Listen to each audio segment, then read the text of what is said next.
Talking Wolves are once again delighted to have partnered up with Manscaped, and with the summer coming up and with Father's Day, our special offer is too good to miss. Now, as some of you may know, I've just come back from my first summer holiday. Lovely little trip away in Spain, and I must say, the Manscaped Performance Package 4.0 was an absolute godsend. This nifty bit of kit here has helped me shave hairs in places that I didn't even know had places, if you know what I mean. It's absolutely wonderful. It's not just the razor you get a whole load of goodies in the Performance Package 4.0, and it's absolutely perfect for summer. Lads, don't sleep on it. Go out and get one. Yes, Matt, and with Father's Day coming up as well, it is a perfect gift for you guys, especially for all of those dads out there. I know I've got a dad bod, but I'm not a dad just yet anyway. Using the link in the description, you'll be able to grab the Performance Package 4.0, and it is a game changer. Inside the package, you will find the Lawnmower 4.0 trimmer, the Weed Whacker, which is the ear and nose hair trimmer, the Crop Preserver ball deodorant, the Crop Reviver toner, Performance boxer briefs, and a travel bag to hold all of those goodies in. You can get 20% off and free shipping with the code TalkingWolves at manscaped.com. That's 20% off and free shipping at manscaped.com using the code TalkingWolves. Unlock your confidence and always use the right tools for the job with Manscaped.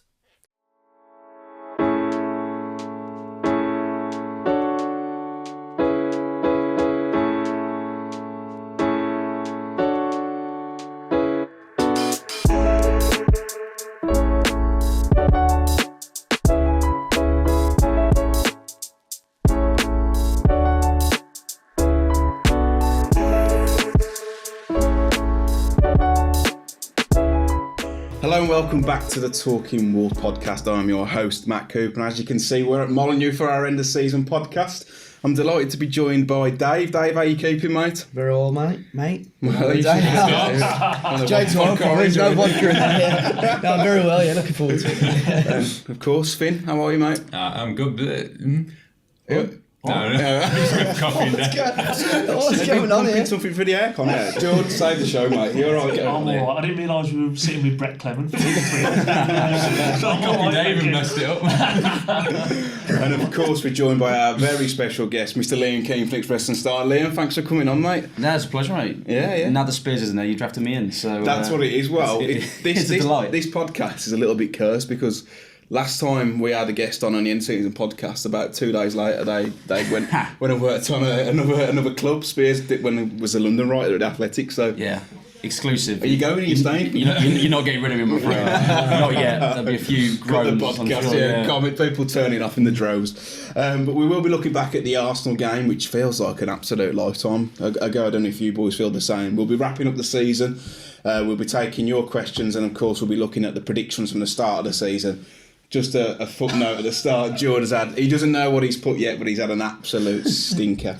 But let's start with the Arsenal game. Liam, I'll start with you. Jimenez back in the team. Do you think that Lopetegui realised think that he got it a little bit wrong after the Everton game? I personally don't think he got it wrong, but I know that you said that you think he dropped a bit of a bollock. Yeah, I think so. Look, from a footballing point of view, I can understand why Jimenez didn't start the game. Absolutely. But you look at the context of the game, he was, Wolves were, they didn't win the game at the end, but they were coasting at that point.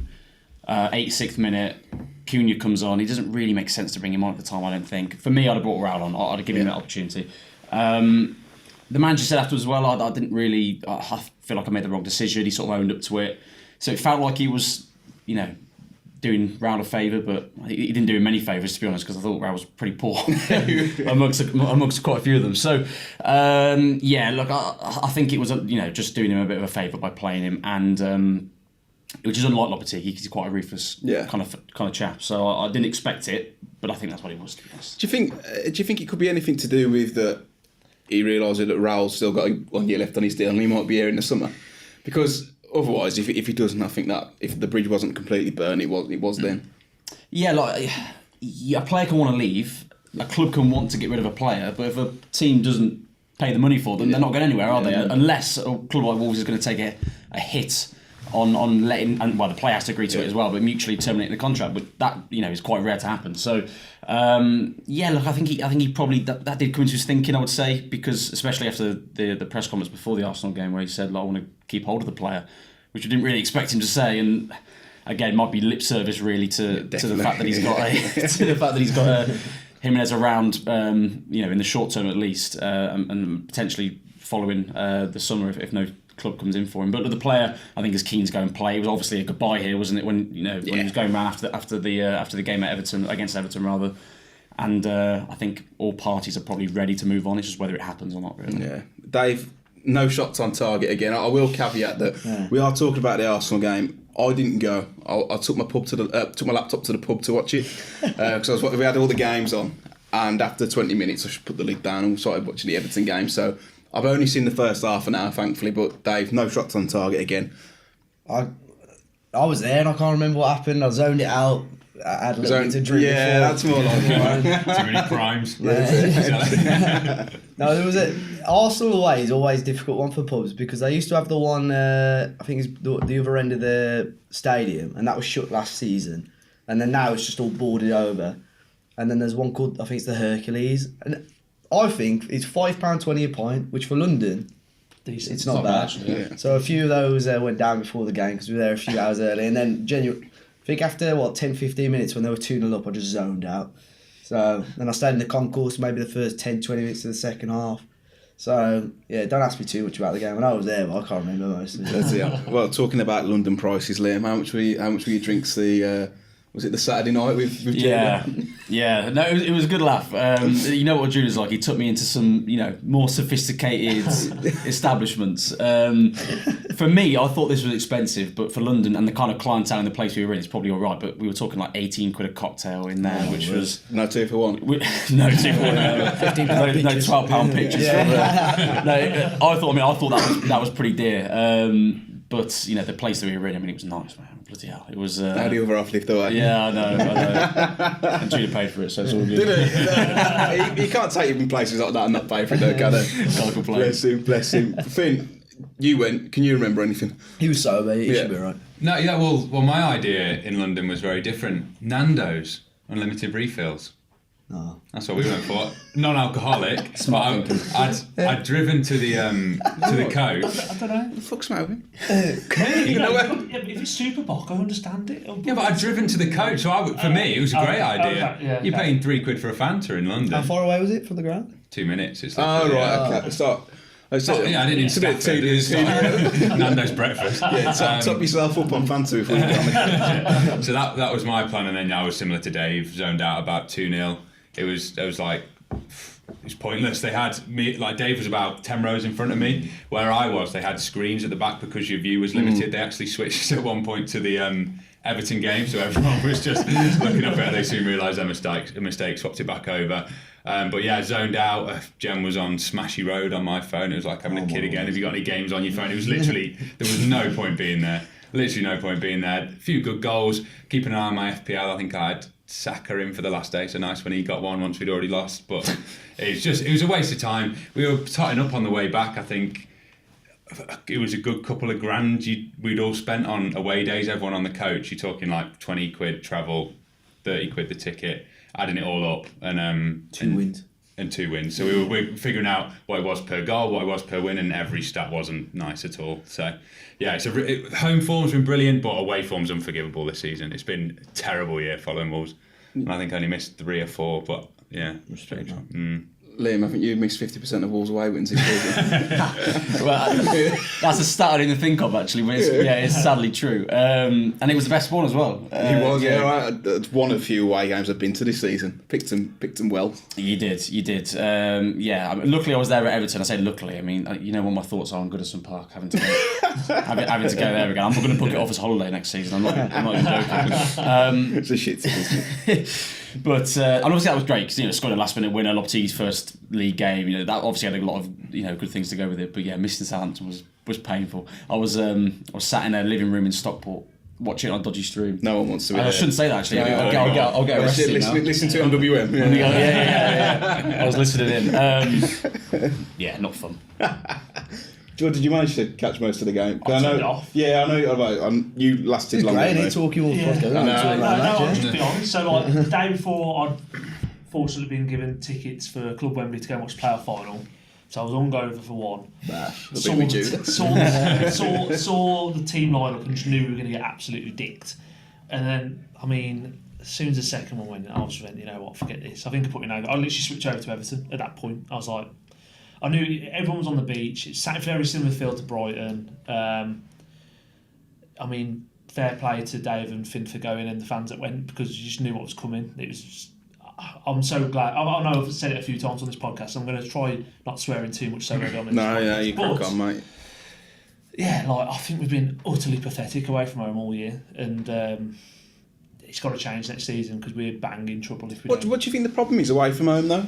Because in terms of setup, in terms of formation, it's Playing 5 central midfielders, it's not. You wouldn't say it's like sometimes it's been weird. Yeah, was it not so much Arsenal, was it? Well, Liverpool, Brighton as well. Brighton. Brighton Forest was away one. as well. Forest Forest away. away, You're yeah. completely looking at a different. You're setting your team up completely different. Yeah. No, Brighton was João Gomez, Neves, Lamina Nunes, Yeah, Neto and Neto and Costa. So Was it's it? like a 4-4-2, wasn't it? But it's like the way that I saw it, but just doesn't work, does it? It's what's the problem away from home? Is it that? Because if you approach games how you do at home, I know it's a little bit different, but you know, look at the home form, which I don't think we played fantastically anyway. I don't. Since Lopetegui's come in, I know we've got some stats to prove it a little bit later. Like, I don't really think the football's got that much better, but it doesn't matter because he's been getting results. No, I'm always one that I don't necessarily buy into this whole, like, you know, you win, well, statistically you do win more home games than away games. When you set up exactly the same stylistically,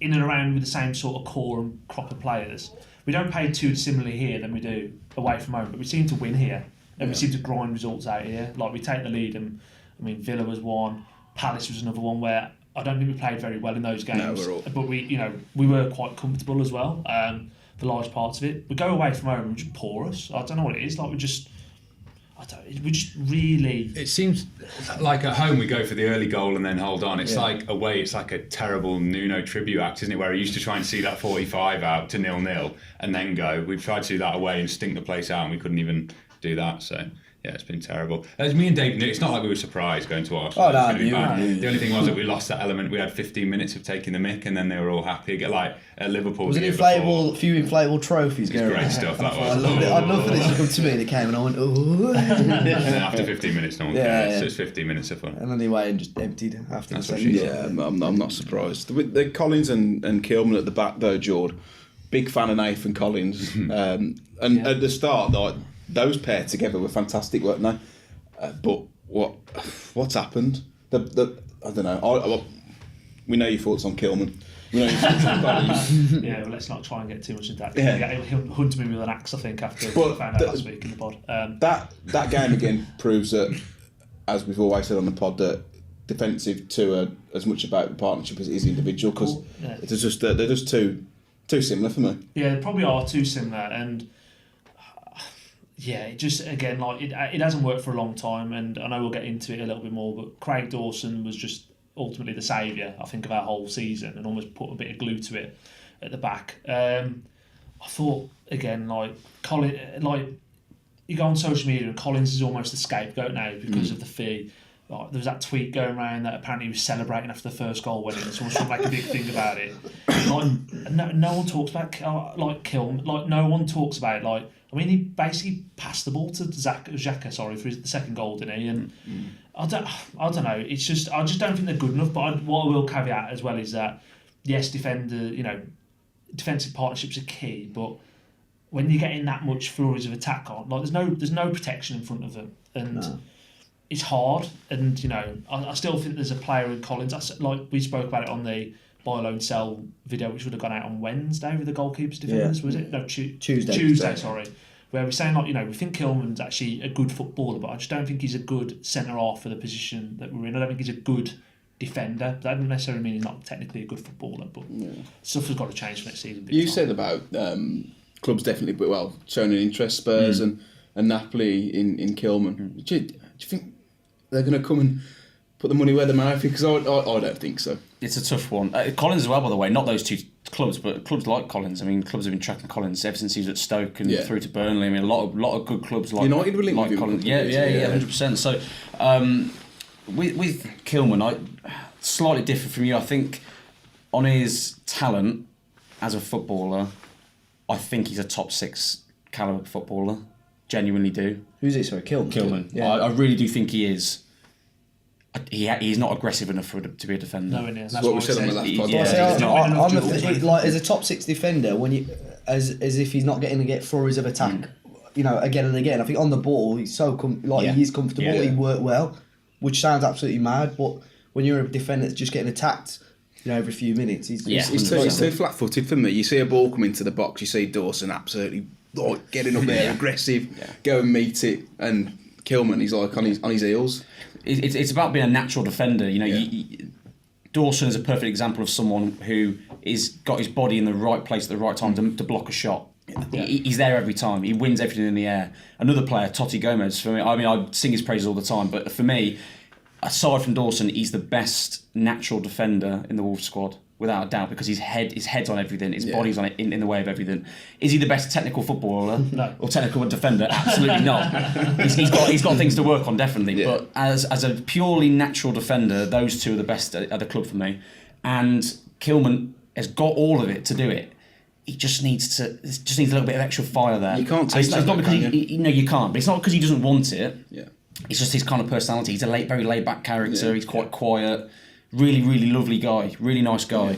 You just need a little bit, that little extra from him. And I think if you get that, you'll see it. And I think that he can do it, even though you can't teach it. I think he can do it. We've seen him get angry and annoyed at times. Yeah. You need to see it a little bit more often. I think if you see that, you see a better player. Do you think that could come from the manager though, or someone else firing him up? Because I don't think he's going to find it personally within himself. Like, when you're what type of character you are, like. Yeah. Perhaps you need someone to give you a bit of a rocket up your arse. Yeah, I think so. But also, look how he plays alongside of Dawson or alongside of Coady. It's different to when he plays alongside alongside Collins or anyone else. So those players do give him that rocket up the arse. Let's be honest. Dawson's first game here when he scored Liverpool, wasn't it? When he scored, yeah. 5 minutes in, he's screaming and shouting and coaching Kilman almost through the game. And Kilman's he's not a poor defender or an unintelligent defender, but he does need someone to be on him. And when he's got that, I think that's when you see the best of him. Yeah. Bolly was like that though, wasn't he? Remember, for early days, Coady almost had to coach him through games. That's because he was that good. You could see him switching off, couldn't you? Championship. You could just see him just not really. He was a level above, wasn't he? Yeah. Basically, to solve this, though, we just have to put Coady back in the back forward. Horrified. Yeah. Whilst we're on it, Liam, Conor Coady back at Wolves. Yeah. Give him the armband. There's a lot of things I like about Conor, and I think a lot of people will agree with that.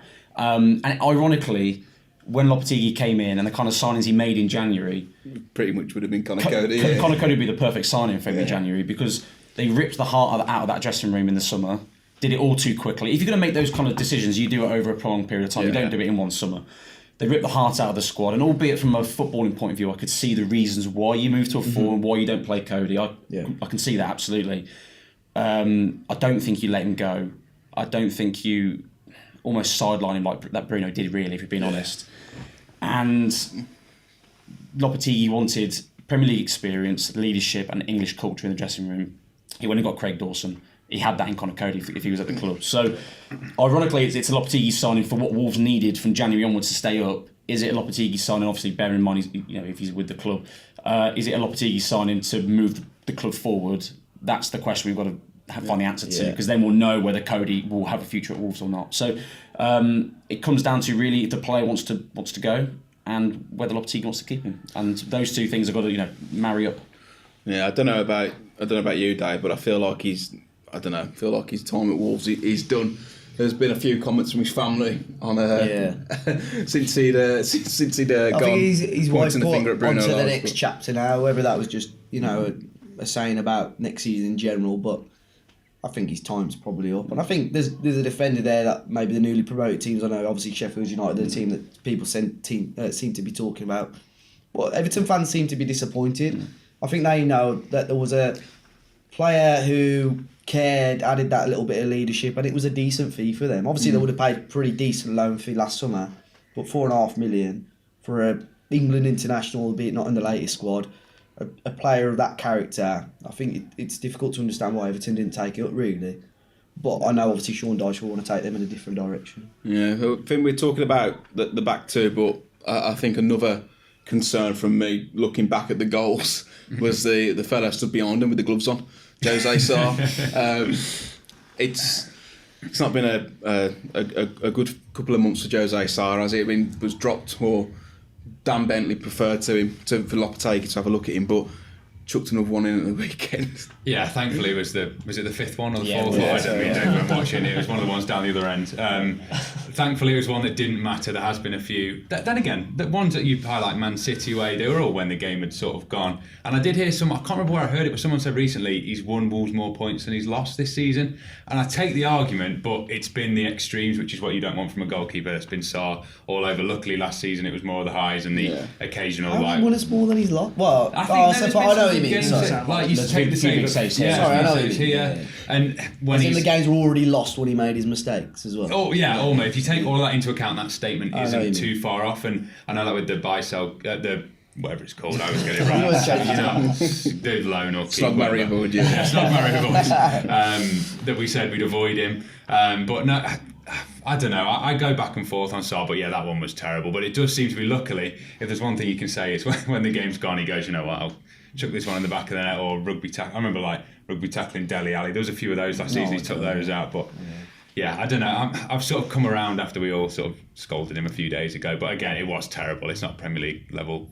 Gives me kittens, man. Like watching. It's good fun, isn't it? it is, but you know what set the tone for Sarr? First game of the season is Leeds, when we didn't somehow give away the penalty. do you remember that, Liam? When he come out and got absolutely clattered? Was it Christensen? I only remember because you said it there. Oh, yeah, we were like, "There's no way that's been overturned." Yeah. They're not going to give that. Yeah.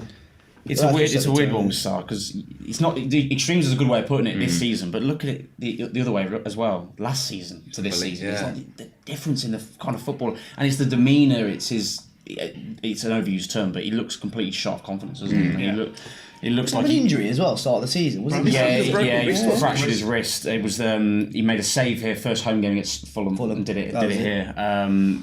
And he had it. I mean, it was a fairly minor injury, but obviously, when you hear fractured wrist as a goalkeeper, everyone is up in arms. But he played on and Saved the penalty, didn't have a problem. He saved the penalty, yeah, absolutely. So, I think it's a weird one with him, because I like him as a goalkeeper, but you can't have the kind of extremes we've seen this season. No. You can't do that and be a team that's going to progress every year. Yeah. Do you think that he could be off in the summer? But even with like Bentley though, I think against United he played well, and then they get the fixture at Everton. For me, looked like a keeper who was, especially with the mistake at the end for the goal, like trying too hard to make an impression, like coming for crosses when you let your centre half clear it. He did okay, Bentley. He wasn't as good as his United performance, definitely, but he did okay. I reported back in end of December, when they were looking to bring Bentley in, that they were going to bring a keeper in to challenge Sarr and let Sarkic go, and that they were going to look at potentially doing something in the summer as well. So it's one that's on the list. Do I think it's a priority for the summer? Probably not. No. But I think it's one they would definitely look at. But again, there's so many ifs and buts, because you've got to, is it Sarr that moves on? Is it Bentley that moves on after a short period of time and Sarr has to then battle for his place? Does the player want to go? Do you find a suitor for them? Who is it that you're going to bring in to either be a number one or challenge the number one? So especially with a position like goalkeeper, there's so many decisions that go into just what we see as one player in a starting 11. So I wouldn't bank my money on it that it's going to happen, but I think it's one that they would definitely look at and explore. It's one they haven't got much to sort this summer, have they? So it's a nice worry for them. Yeah, I know. No Moutinho in the squad again, which you reported beforehand anyway. What's your thoughts on that? Do you think it's poor? We were speaking on the podcast about it last week, and we said we think it's piss poor, considering he's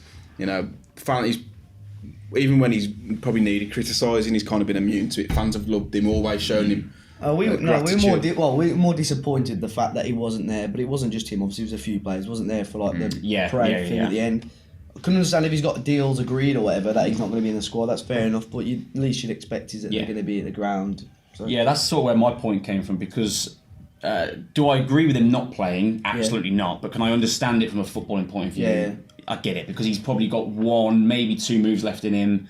two at a push with his age, and he's going to go on and go and earn some more money, probably play in Europe still, or maybe get a big money move if he's going to go to Saudi or somewhere like that. So from a footballing point of view, I get it. I don't agree with it. I think if the club's paying you wages, you make yourself available to play, but I can understand why he would make that decision. What I don't understand is not turning up here. No. Just to be here, watch the game, clap the fans and walk off. Even if you don't make a big deal of it, just to be here, visit. And I made the point recently, Joe Hodge was here, and Joe Hodge wasn't in the squad. But he came out, saw people, was around the stadium. Well, that was going to be my question, because Johnny wasn't there. I don't think Ait-Nouri was there. No, Neto either. Yeah, I didn't know if that was Lopetegui's decision and say if you're not on the squad, I don't want you here. But if Joe Hodge is there, exactly. So Joe Hodge was here. He was watching, and look, I know he's a 20-year-old lad. He's going to be enthusiastic. He's going to do things like that. I praise him for it, but you would expect him to do it. But I think the comparison's important there, because a lad who wasn't even in the squad and has limited chances since January, was there watching, and Moutinho couldn't be bothered to turn up. I think it's really poor not to turn up and see the fans who have loved you for 5 years and have lauded you, and there's banners up in the South Bank with his face on, and he's not even there. I think it's really poor for him not to turn up. The others, I agree, it's poor as well, but with Moutinho it hurts a little bit more, I think, because there's that love with him and the fans. Of course, yeah. But we shouldn't really be surprised, because he's not the warmest of characters. No. If we're going to be brutally honest. Has he ever stopped for you? Absolutely not. I did say this on our podcast, but Forest away, I think it was the cup game. I asked him, and one of the very few times I've asked him in the mix zone, because I know what he's going to say, but he came past and I thought, Podence has already turned me down, so I might as well give it a go. He actually looked at me and laughed. not out loud, sort of, but it was like a little scoff under his breath. He just sort of chuckled at me. Taking the mick, exactly. You taking the piss, asking me to stop, and just kept walking. I thought, well, and I don't have, as a player, I think he was absolutely magnificent for the vast majority of his time here. I don't know him as a person. I can only go from what I've experienced. He's not the warmest of characters, but I don't hold anything against him for that. I've not got any issues with him. What I do have an issue is not turning up here for the fans. The football aside, for the fans who, give you that hero status, you've got to turn up for those people. It's weird, because you're talking about, as you say, a bloke that's not the warmest, and if anyone's seen on Sky Sports team graphics, he never turned up for the shots. I've had to Photoshop him on someone that looks completely different. He didn't turn up for any of the kit shoots, but then it's a guy that clapped the fans on every corner more than he should have. Like, it was almost became a running joke. So what's gone on? Yeah, it's strange. It feels like there's something more to that, but I don't think we'll ever know, unless we can get an interview. But if Liam can't, we can't. You've probably got more chance than those. It's probably some player ratings, that's what. But look, Neto not turning up, Johnny not turning up, who, I mean, they might not have been featured in the squad, Jord, but I don't know, you still turn up for work, don't you? Yeah, well, that's the thing, it's whether it's a Lopetegui decision or not, but now, again, I didn't even fathom that Hodge was in the squad and he come and did a lap, so it's obviously got to be their choice. Does he give him an option to turn up? I don't actually know, but strange, knowing that Hodge was here, from my memory, I don't actually remember whether Hodge went onto the pitch or not, but he was definitely here, because I saw him and I chatted to him, and he was in his own clothes and he was with his family, so he definitely was here to watch the game. He definitely was in and around the building. But assuming it means that they're allowed to come and watch it. So that's where, again, like if we assume that, then again it's very poor. Last game of the season, just come and clap the fans and stuff. And like these are, again, like I don't think Johnny's got a future here personally after the summer. I made my again on the series. I think I'd quite happily sell Neto if we got the right money for him as well. But these are two players that have had bad injuries. And we've on the back of them doing ACLs and dislocated knee, I think with Neto, we end up giving like long-term deals, and like clubs would never normally do that.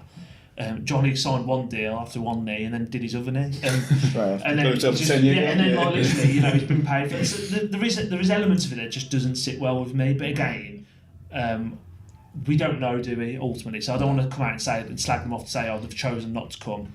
We can assume they've chosen not to come, but yeah. Like just come and clap one lap, clap the fans, go back in. You can be upset you're not in a squad, but just. I think that's where the communication could be better, because from Lopetegui's post-match, it almost feels a little bit like vague and like kind of maybe pointing towards something but not kind, maybe insinuating. It's He's a like, good politician, wasn't he? Yeah. but it's like when a Facebook mom puts a status like, "Oh, hey, mentioning no names," and you know exactly who's it about. Like tagging them at like New Cross Hospital. It's like, it's like, oh, DM me. It's like, no, you've already made. Like, we know you're in hospital now. I mean, in Moutinho's defence, I mean, it could have been something, a personal family thing. It could have been anything. But the fact that we don't get told it is where the problem. To your point, like communication, that's the problem. I'd like to mention this as well, only because I don't like him getting away with it. But Daniel Podence as well. He didn't come back out, did he? Played the game. Walked down the tunnel. He came back out of the tunnel as I was going down to go down to the mix zone. And he came back out in his tracksuit, went out of his shower, got his tracksuit, and went home. I don't like him getting away with that because I think that's really poor as well. Being here and playing, didn't play particularly well either. And then getting, and look, it's similar to what he's like. He's again not the warmest of characters, and I think you called him a prickly character, didn't you? Yeah, Something like that. Make sure the LY's on that. I definitely said. But you see that on the pitch though. He does scrap and fight, and he's a big tit. Yeah. I like that to an extent in a player. But he's a little bit silly at times, isn't he? But he can't get away with that because he walks off down. He plays the.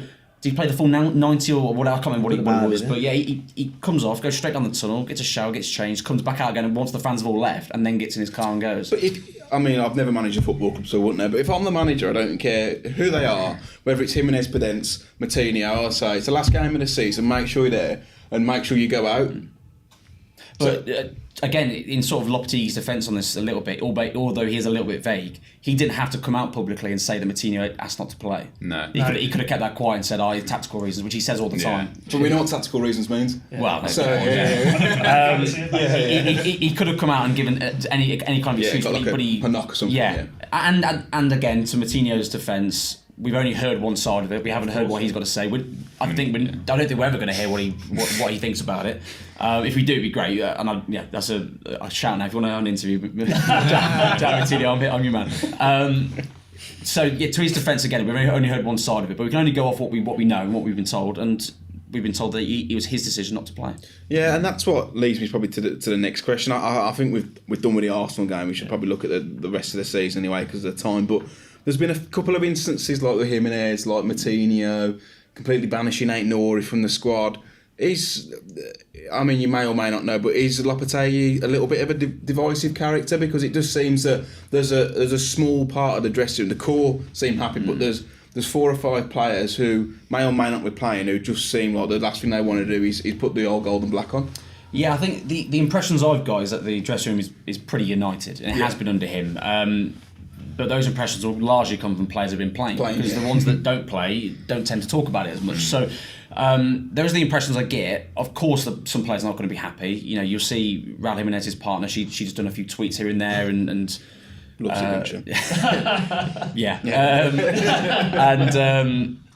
But again, I felt sorry for him watching him walk around there in tears. And he's made mistakes this season with the whole World Cup Mexico Jimenez saga. He was at his card mark though, Lopetegui when he first came. Well, you've got to look at the context. Lopetegui came in and we had that big sit down sort of press conference with him, and one of the major talking points from that sit down was, I didn't want Jimenez to go to the World Cup. I asked him not to go, and he wants to go anyway. Now he insisted that it was on friendly terms, but that's obviously going to be an issue from the off, isn't it?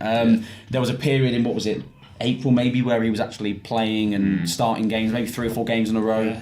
And other than that, he's been mostly second fiddle. I think Lopetegui, I don't think he's caused any problems. I think, as I say, the dressing room overall, from what the impression I've got, is quite united, but he's quite ruthless, Lopetegui. He won't mess around. If he wants to leave a player out for whatever reason, he'll do it, and he will do it with a smile on his face and keep moving forward. Yeah, well, we've heard in a lot of post-match, and even like on the Thursday when you go to Compton, we hear from Lopetegui a lot. I only want players who want to be here. Yeah, but the kind of communication coming out from various other outlets the past 2 or 3 weeks is maybe that Lopetegui doesn't want to really be here.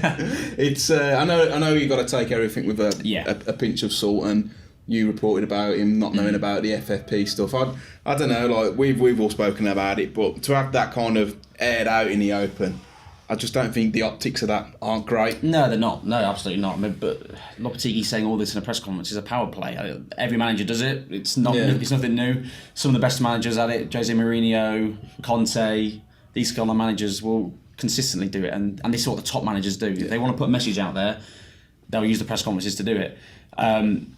Obviously, I've got to try and then report what he said, but equally read between the lines, find out new information, put a sort of a picture together of what actually is going on. Again, everything I've reported, the impression I get is that Lopetegui wants to be at Wolves. He's got no reason not to be at Wolves. If he walks away now, he'd be walking away from a multi-million-pound contract. As far as I'm concerned, the only reason he would do that is if another club's lined him up. Yeah. As it stands at the moment, as far as I'm aware, I'm not aware of any club lining up as it stands. It feels to me like a manager, that sort of typical situation where managers putting pressure on the board to try and get what he wants.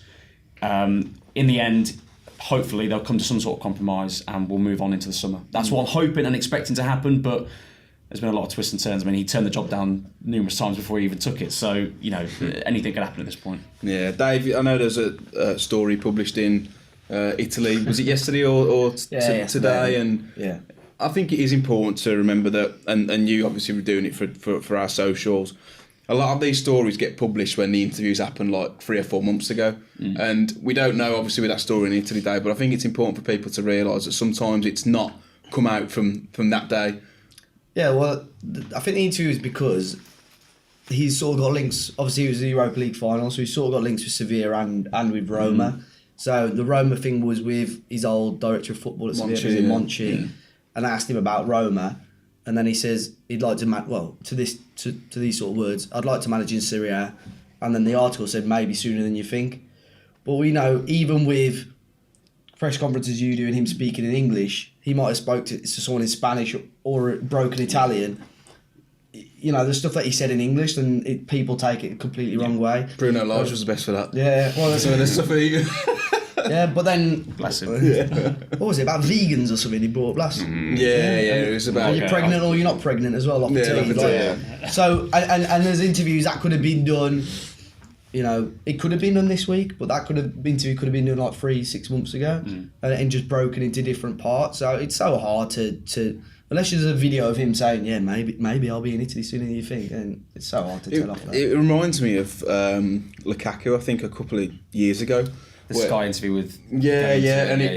It's 3 weeks after he said it was... Yeah, but everything always comes out when there's a bit of controversy around the player, doesn't it? And obviously at the minute Lopetegui's come a little bit under fire from Wolves fans for thinking he doesn't want to be here, and all of a sudden that interview's come out with no date, not we spoke to Julian 6 months ago, it's just straight out there. So. It might be, it might come to fruition. Mourinho might walk from Roma, because he's talking. Well, it looks like he's going to PSG, doesn't it? Yeah, and Lopetegui might go there, and then I'll say, I'll hold my hands up and say, yeah, fair enough. But at the moment, it's so hard to just sort of look into that and put Lopetegui in a bad light. Finn, would you take a Mourinho and Lopetegui swap?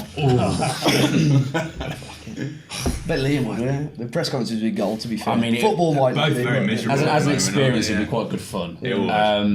Probably get boring after a few months. So. Yeah, I'm not sure I would take it. If Lopetegui got 4 yellows though, if you saw Roma in the Europa League final, Mourinho would stack up about 10. See Mourinho in the car park as well again afterwards. That's not WWE, wasn't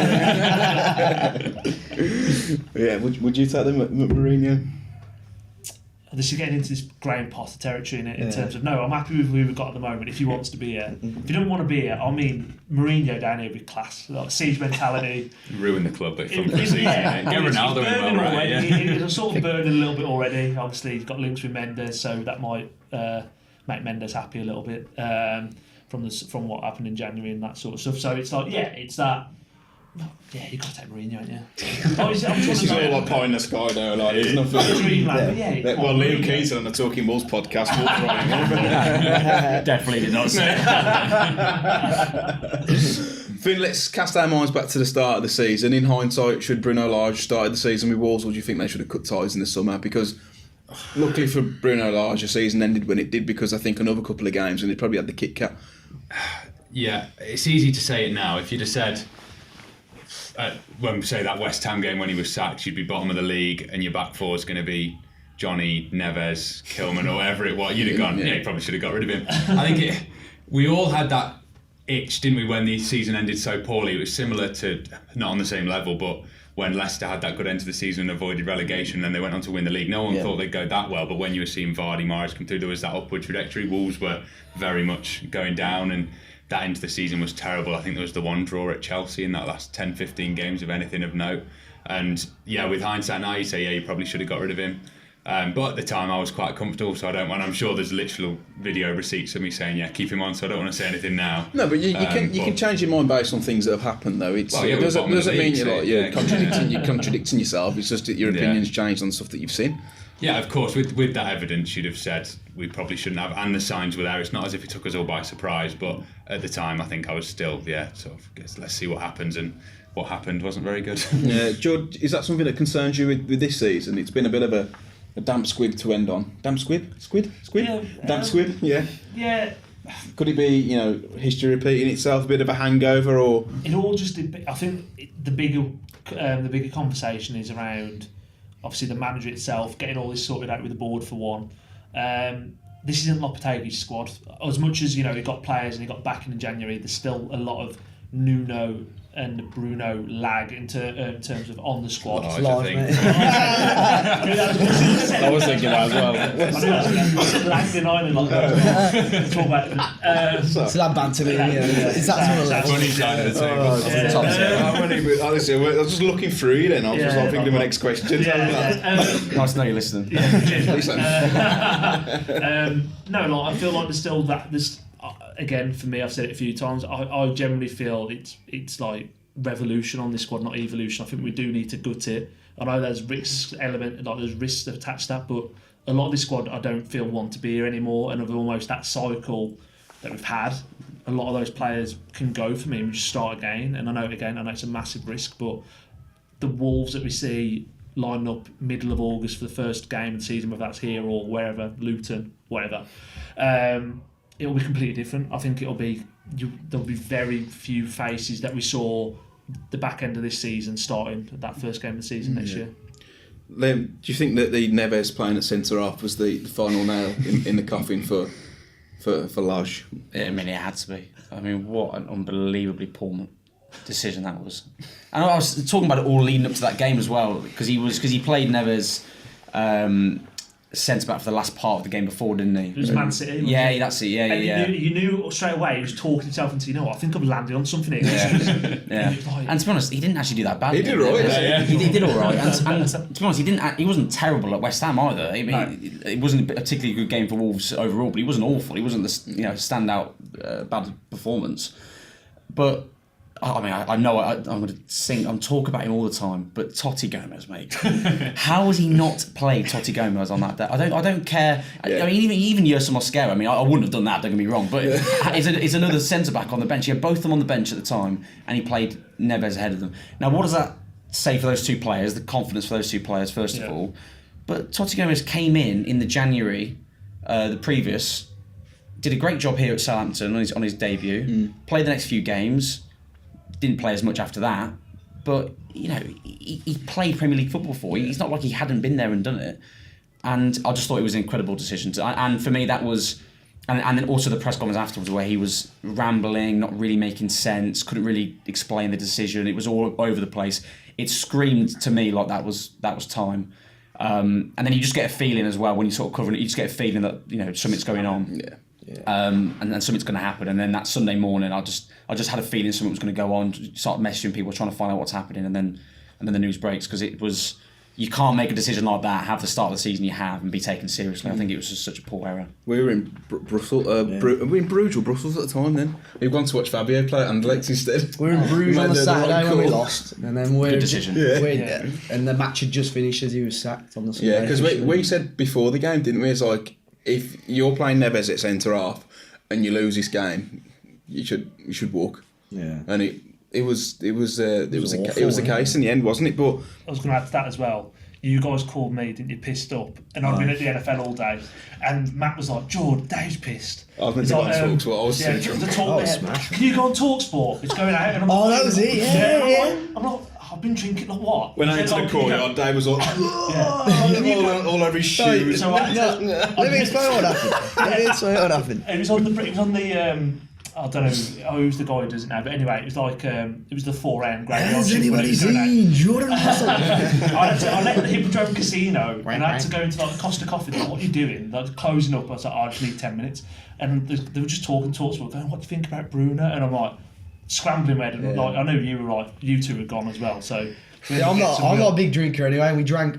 It was a bit of a novelty for us. Anderlecht, you can drink in the stands. And Joe's another lad that went with us, and Matt just kept. We must have been in like a family enclosure. Kept asking these blokes, excuse me, and they were getting proper wound up after like the second trip. And we were like drinking, so I had probably about 4 or 5 pints at the game. Went drinking after, and about 2-3 o'clock when it got announced, I had a text, the message off TalkSport. Can you come on the show in a minute? Matt was like, have a vodka, lemon and lime. I had that. I just feel a little.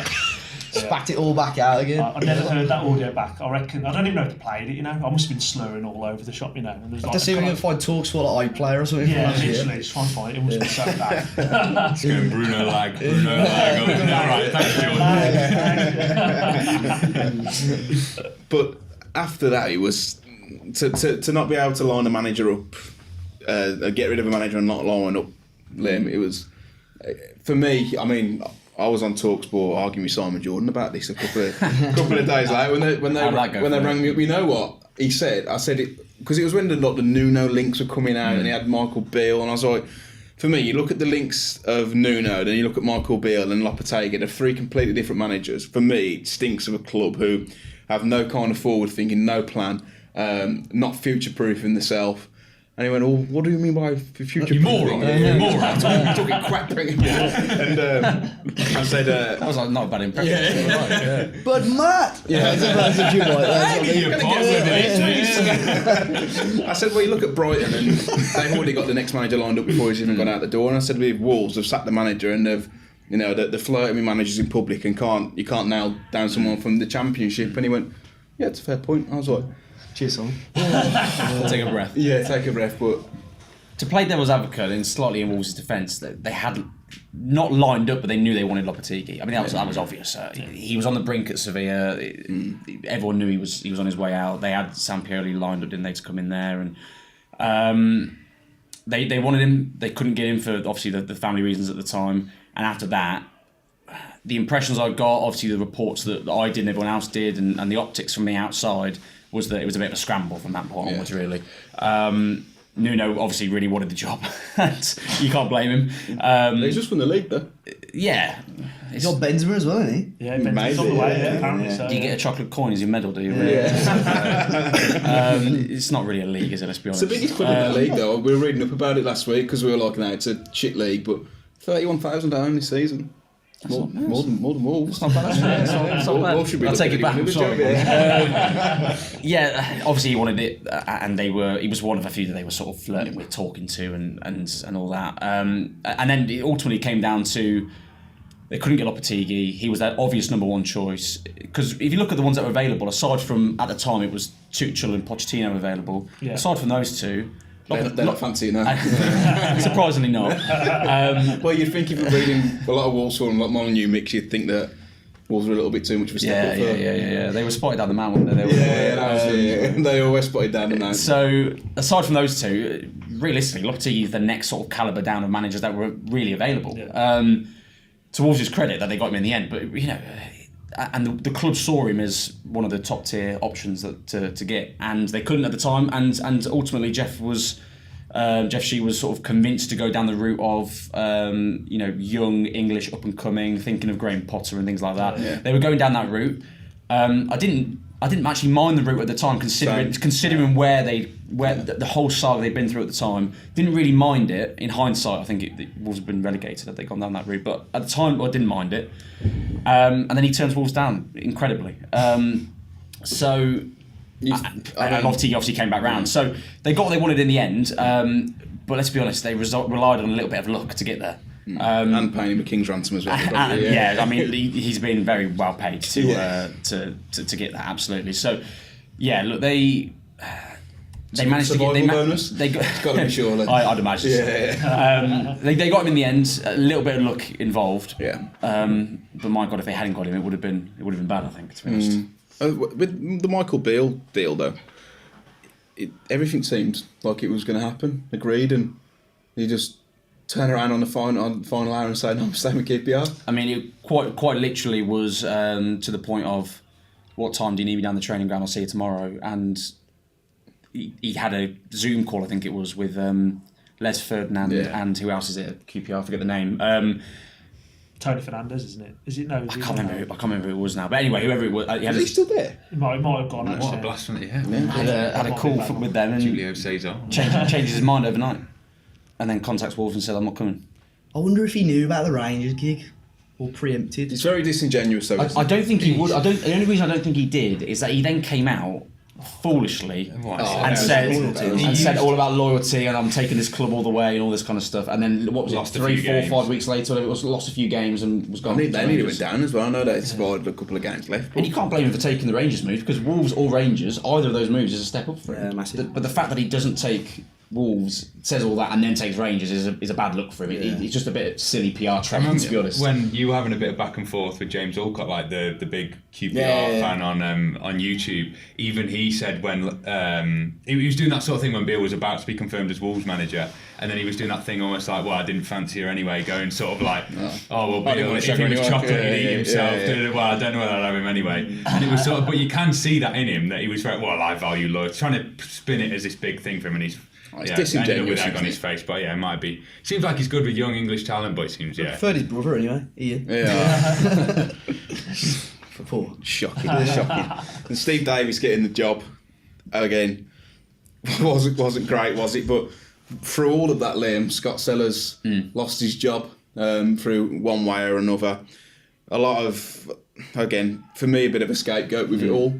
I felt a little bit sorry for him. He's made some bad decisions, but I feel like, personally, that he was just put in front of people as almost like the firing squad, like you can take all the flak. And you had the South Bank on before his final game. I know the picture with the tactics board didn't help and stuff. Again, we talk about optics, but that was just like, you may as well load the gun for yourself. But just very quickly on Davis, actually, before I move on, you're right, it wasn't great. Yeah. But he gave some sort of an anchor to what was a sinking ship. He gave a little bit of spark in what was a really dire time. And to his credit, Bueno, Hodge and Lempikisa all got a chance under him. And they may not have ever got that chance because Bruno overlooked them. And all three of them, I think, have added something this season. that game at Palace, his decisions to take off Trey Boubacar probably cost us the game. But like that game, Bueno was...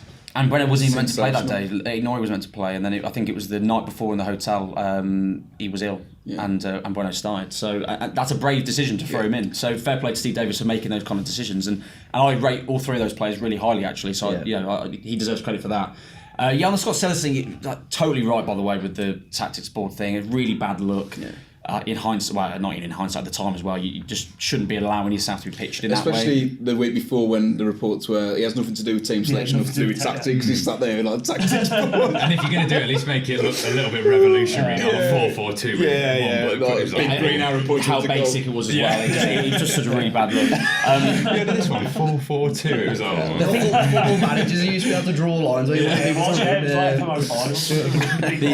thing with Scott is that I only had a couple of interactions with him and I didn't know him particularly well, and he's the kind of character that wouldn't have really cared about all of that. He just wanted to get on with the job and do it, and yet I do think he was a little bit of a scapegoat. Did he make mistakes? Was he involved in decisions that were poor decisions in the end? Yes. Did he make the final decision on any of those? No.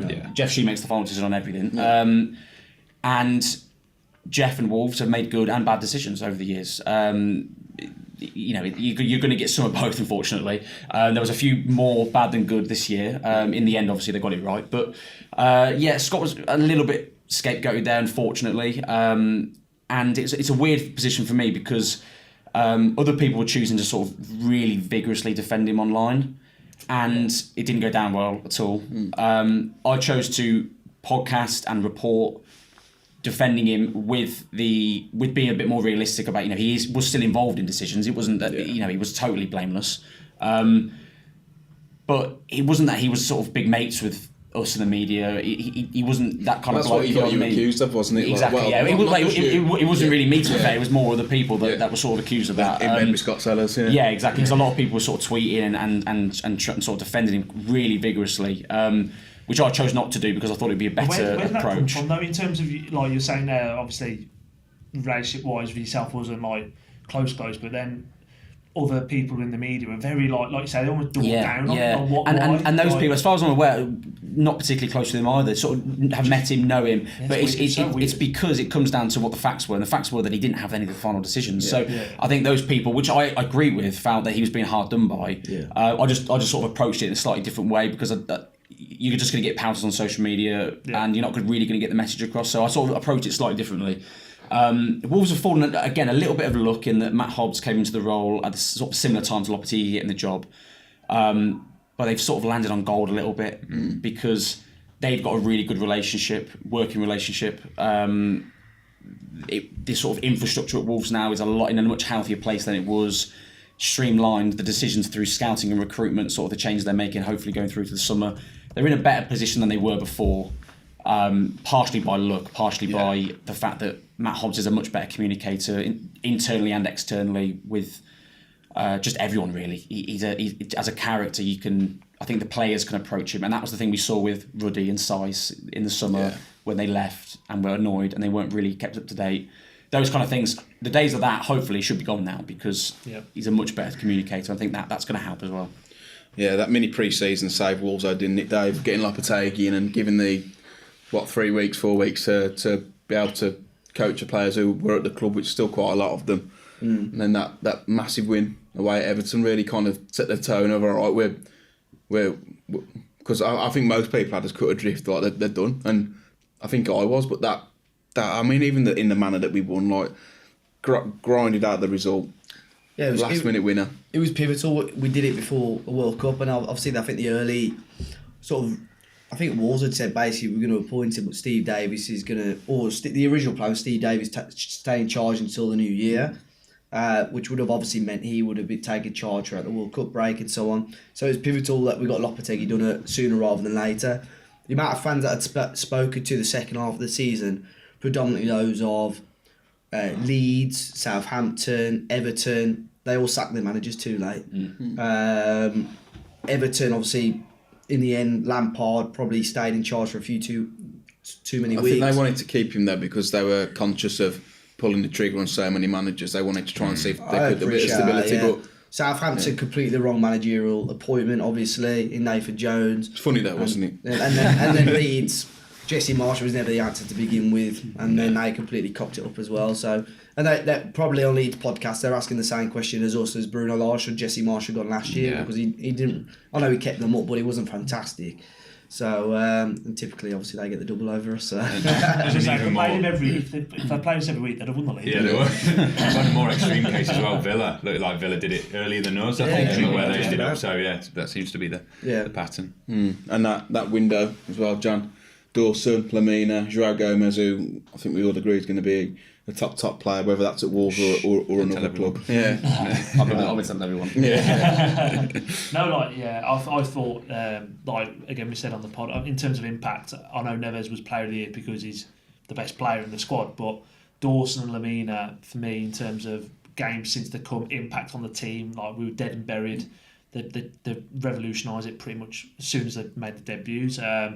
As well, João Gomez thinks a cracking player, and they should be the spine of this team for next season. I still feel that we need to look at that, especially strikers. We need more midfield. We need better players across all areas of the pitch. Let's be honest, but we had a good window for a change. Normally, other than the first season when we came up.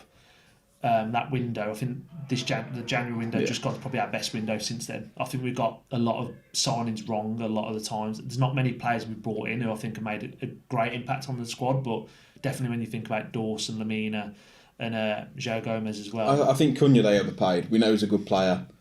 Yeah. As we said on every single podcast, he's not a number 9 as long as I've got hold my arse. No, he's not. But he's a bit, like I said as well, he's a bit of a wish version of Bobby Firmino, and that's sort of, in my opinion, I mean that as well in the greatest respect in the world. I really like him as a footballer. I think he's intelligent. He's going to need someone to play off, and as much as Diego Costa huffed and puffed, he's he's not Diego Costa of Chelsea. Pantomime villain, that's what he is, isn't it? Yeah, so I think the best of Cunha you'll see that when you've got a very mobile number 9 up there for him to play off, and that could be someone like Gyökeres, or there's probably others that we're going to be linked with this summer, but that's the sort of profile of player I think Cunha needs to be around, someone who can play off, and like I say, he's a very intelligent footballer for me. You've mentioned quite a few times about the Gyökeres link, haven't you? Yeah, he's obviously a player they like, without a doubt. And I can see why. 21 goals in the Championship. Big, strong, physical, not slow either. Quick, He's got some pace. I think he's got a real intelligent movement.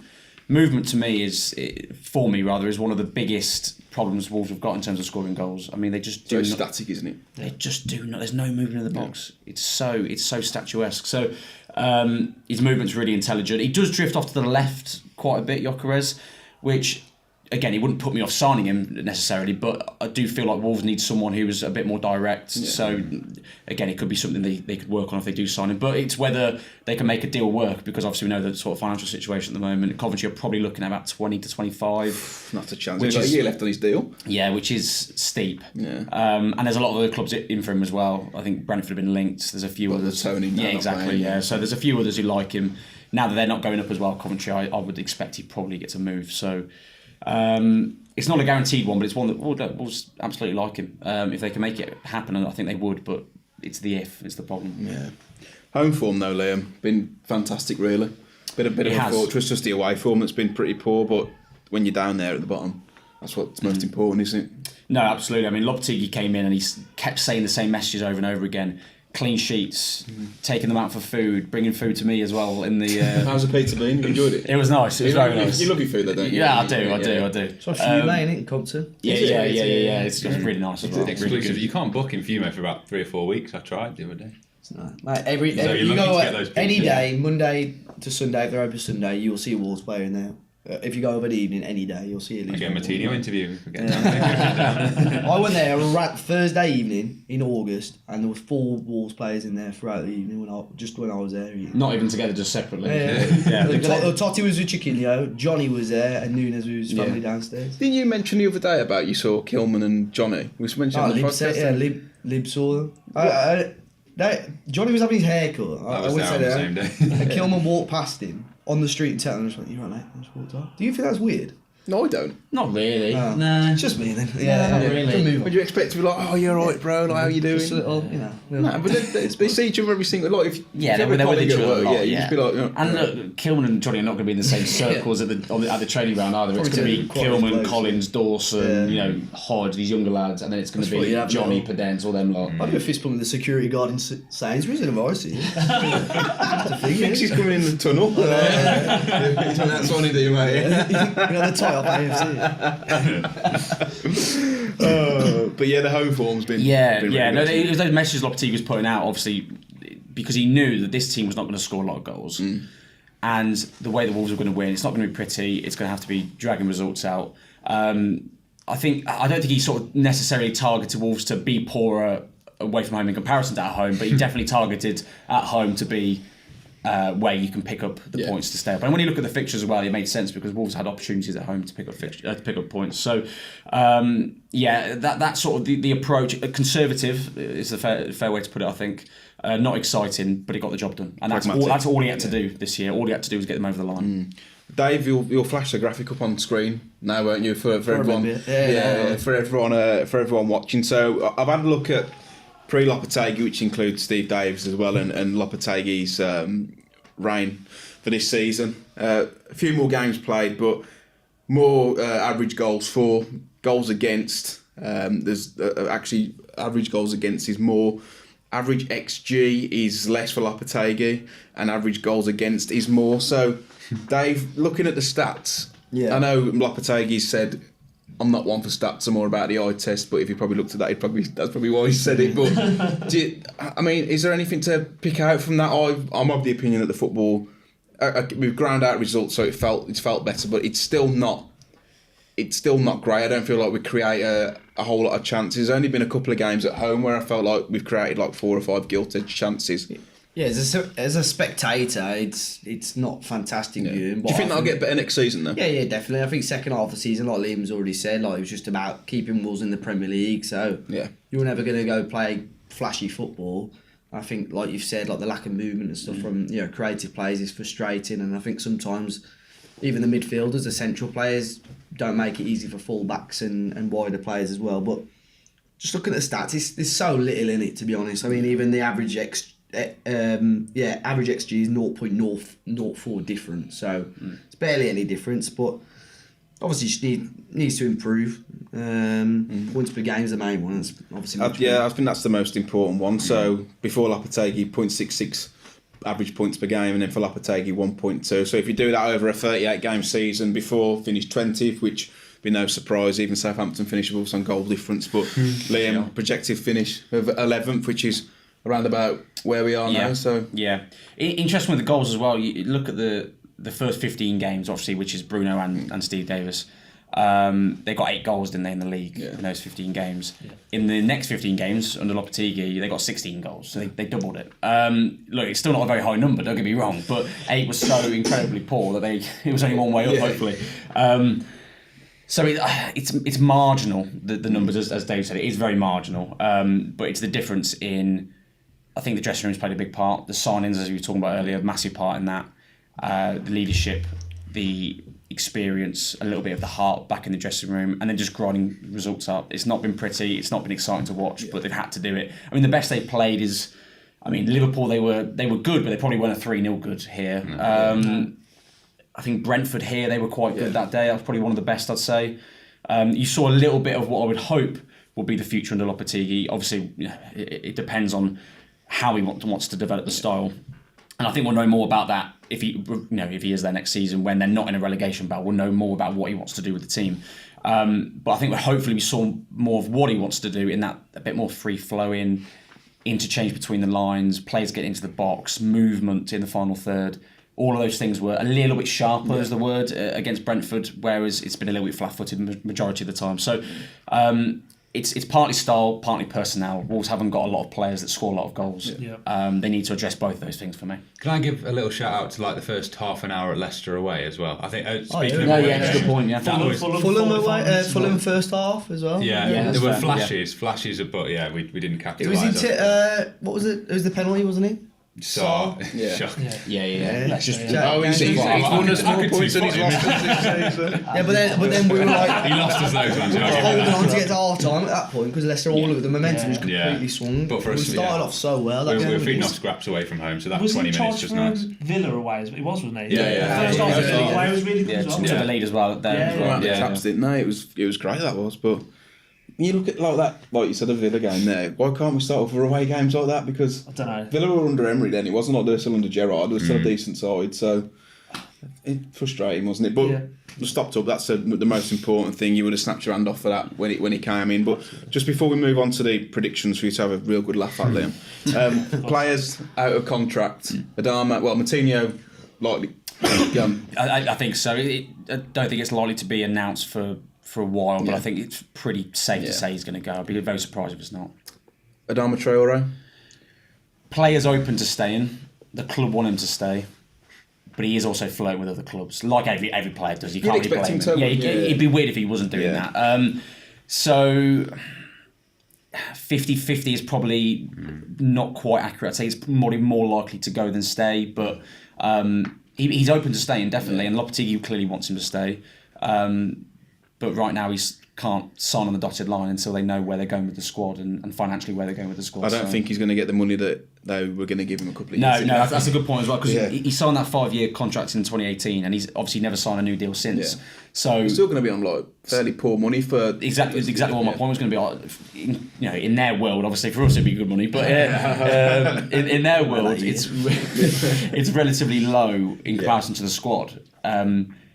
And it's only testament to him really that he's never been the kind of player that sort of down tools. He's obviously had dips in form and he's got his critics, but he's a really good professional. He always turns up to training. He's always there, available to play. He's never whinged. He's never moaned, as far as I'm concerned and as far as I'm aware. Seems really good with the younger lads. Exactly, yeah. He's a good sort of guy around the training group and around the camp. So, to his credit, he could have easily taken a very lucrative contract at one point as well and didn't. And he may sign something that probably won't be as lucrative, but I would edge towards probably going, but it's not a done deal. Diego Costa. I think they were prepared to sort of have a conversation with him in the last few weeks of the season, but again, financially, all the other things that go into it, it seems likely it's going to go the other way and he'll go. But that conversation was only really, your performances have earned the opportunity to at least speak to us, kind of thing. Yeah. And I think the likelihood of him ever actually signing anything was probably quite low still. So again, unlikely. I don't think it's completely out of the question, but pretty unlikely, I would say. What sort of money do you boys reckon that Costa's on? Because when he signed, it was reports like 120. I'm nowhere near that. I wouldn't have thought for a player coming from Brazil. I would say so. No. I was about 40k. Yeah, 40 grand. 50 max. Yeah. I'll take it. I'll sign it if you want. Yeah, might as well. Us two top. There's goals in that pot. Right, then let's move on to the predictions. So at the start of the season, Liam, we all made a few predictions. So we'll start with where a Wolves going to finish this season. None of us got this right. Dave, you said 9th. Finn, you said 12th. Very close. Oh, that must have been until like the last second. What did we finish? 13th. Yeah. We're never 12th, I don't think. Yeah. Oh, okay. Yeah. Never mind. And me and you said 11th, which seems quite strange. You check your pulse, mate. 11th. You'd have had us 21st at the start. No. It was just the start of the season. They beat it out of me. I'm really happy chap. I'm a nice guy. This team are really ground my gears. Yeah, none of them are like ridiculous. Not horrific. Even mine at 9th is like. You're very much like over optimistic, aren't you? Yeah. Glass completely full.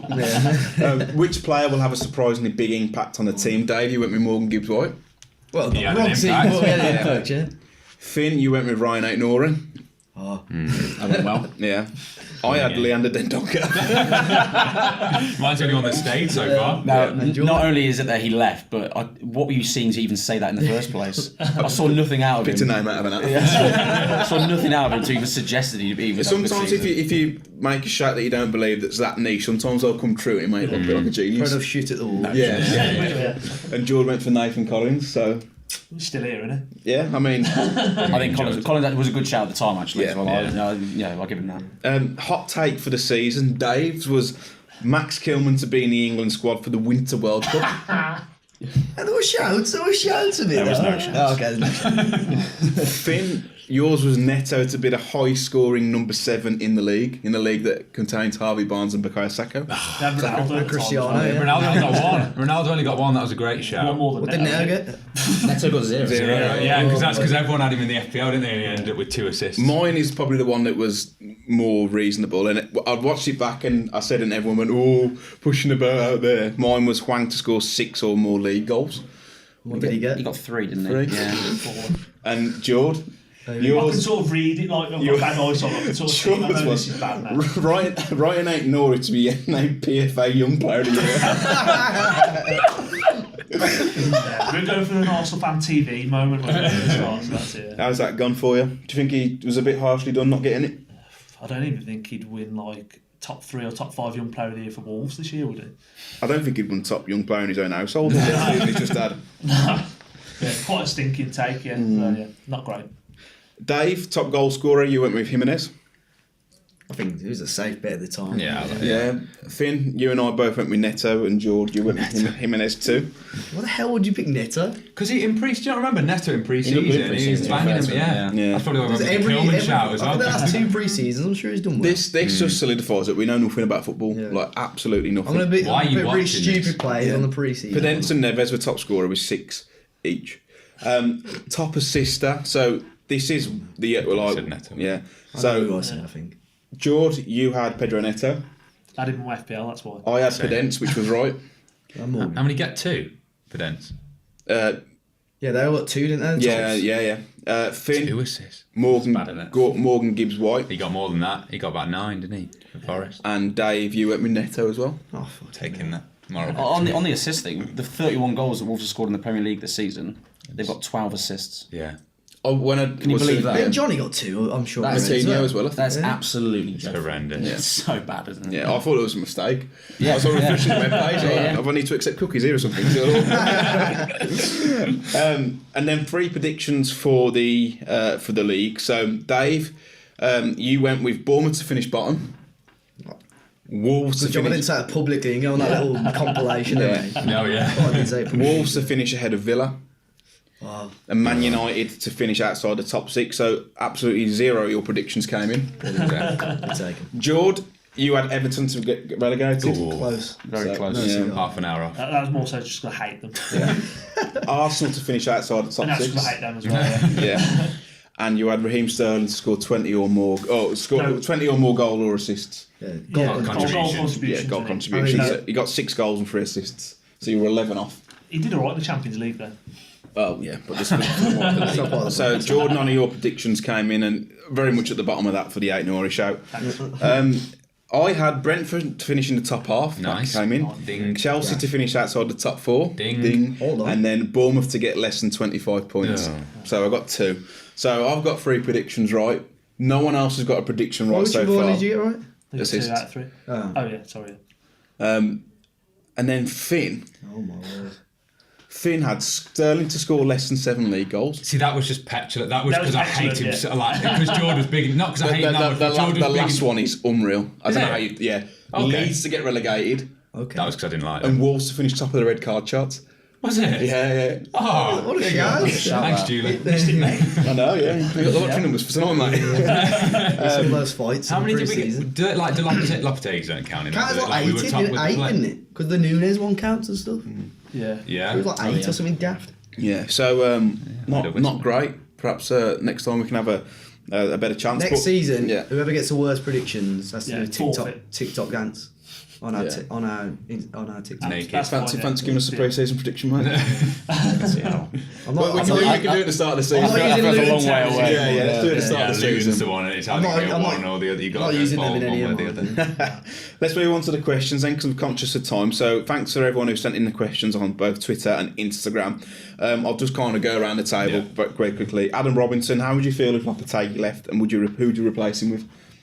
How would you feel, and who would you replace him with? I feel a bit disappointed because it's been what we've been waiting for 7 years since Foden had come in, and it would, if we've only got him for 6 months, it'd be a real shame, especially when it's not his squad still. Who would have replaced him with? Got to go with Mourinho, ain't you? I'm going. Now, if we speak it into existence, it might actually happen. So I'm going. Yeah, Manifesting it. manifest it. You sound like Mourinho. my missus, mate. Into all the crystals and shit. No, she's not. I won't be who she was. Who would you? Well, how would you feel if Lopetegui left, and who would you replace him with? The replacement, I don't even know if I can answer that. It's so difficult because you need, look at the managers actually out of work at the moment, and it's just I'd have Brendan Rodgers. I would have. Brendan Rodgers and Graham Potter would be up there for me. Yeah, I think I rate them two quite highly. Potter. This is the kids' table over there.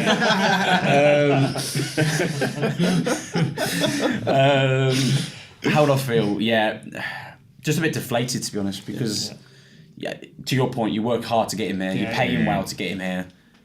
He does the job he's done, albeit mistakes, but taking Wolves from 4 points adrift bottom to 13th, and then you don't hang on to him, it just feels like a massive mistake. Yeah. Dave, how would you feel? And I'd be disappointed as well. and your ice cream's coming in a minute, by the way. Yeah, I'd be disappointed and probably someone like Potter. I'm not that like in with it. How about the bloke who was at Abel Freire? Yeah, I saw his name yesterday on Twitter as well. Yeah, well, he's as mad as Lopetegui. Yeah, but he's got worse. passion. Yeah, So- PASHU. Yeah, passion. Finn, Danny, you're How would you feel? And who have you spotted on FIFA that you quite like? Managers. Yeah. Ted Lasso. But Yeah. See Marshy's out there. Yeah.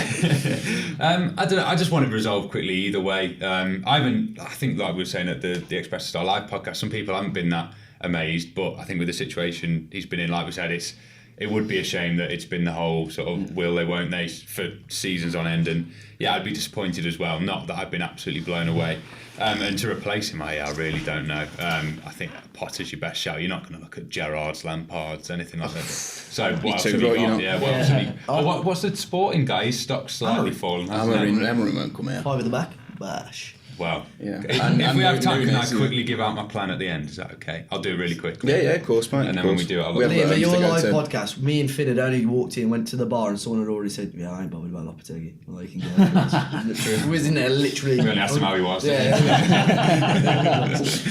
Well, I mean, people What would did you say say. before? I wouldn't do it. No, it was about they were talking about the silent auction. Like you can go in a press conference with for Yule and Lopetegui. I hate him, yeah. And he goes, "Well, he ain't going to be here, is he?" He goes, "I'll just get Potter or Rodgers in straight away." You could see like could read the room straight away. Yeah, you was. Nathan Jones is free, no?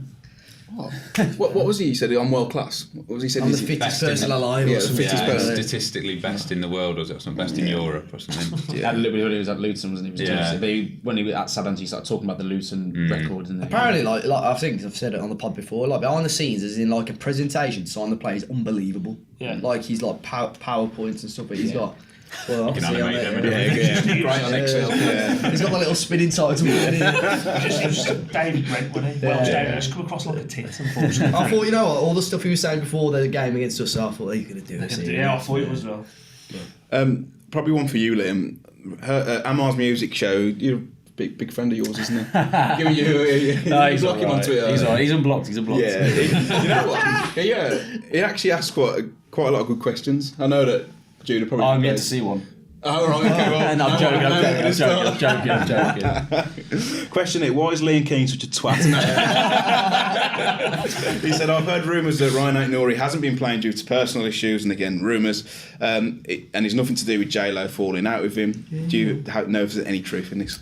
Yeah, I genuinely haven't heard anything about personal issues or falling out at all. As the kind of person he is, and I suppose professional he is, It's not that he's not a hard worker, but he's not the most switched on.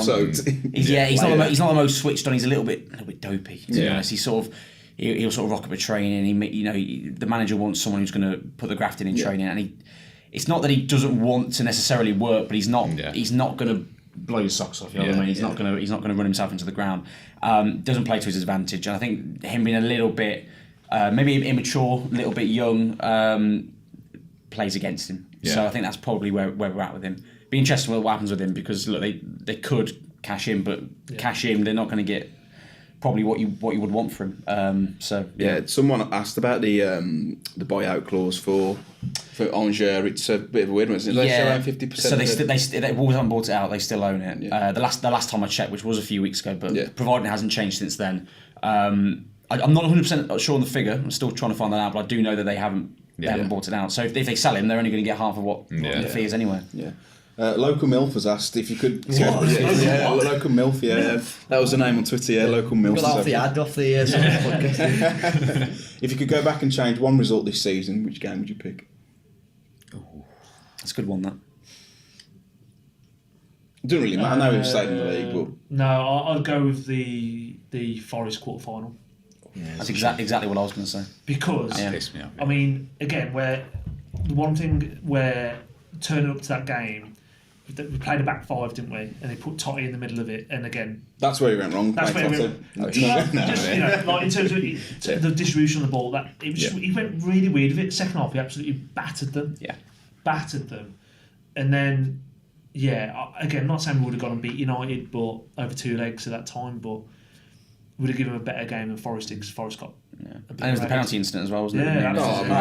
Nailed on, wasn't it? Graham Scott even reffed the games, is it? He was awful. He was. You said the same, Liam. Forest. Yeah, that would have been my game.